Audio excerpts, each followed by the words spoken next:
ஒன்றும் முடியலைங்க. 10 மணி நேரம், அதில் 6 மணி நேரம் மீட்டிங் மேலே மீட்டிங்னு போகுது, 4 மணி நேரம் இமெயிலுக்கு ரெஸ்பாண்ட் பண்ணி போகுது. ஒரு காஃபி குடிச்சிட்டு வரத்துக்குள்ளார 50 இமெயில் அனுப்புகிறாங்க.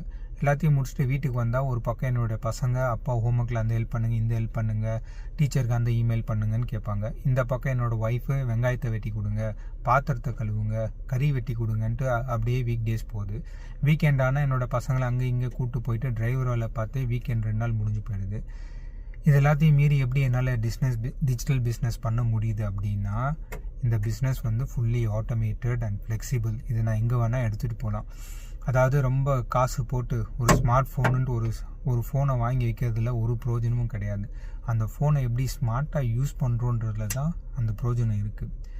நீங்கள் ஸ்மார்ட்டாக இல்லையான்னு எனக்கு தெரியாது, பட் ஆனால் அந்த ஸ்மார்ட் ஃபோனை வச்சு ஸ்மார்ட்டாக காசு பார்க்குறவங்க கண்டிப்பாக ஸ்மார்ட்டஸ்ட் பீப்புள். நான் என்னோடய ஃபோனை வச்சே இந்த பிஸ்னஸை பண்ணுறேன். ஸோ உங்களுக்கு எப்படி ஸ்மார்ட் ஃபோனை ஸ்மார்ட்டாக யூஸ் பண்ணணும்னு தெரிஞ்சுக்கணும் அப்படின்னா என்னை ரீச் அவுட் பண்ணுங்கள், கமெண்ட் பண்ணுங்கள், இல்லை மெசேஜ் பண்ணுங்கள். நான் உங்களுக்கு சொல்லித்தரேன். வணக்கம்.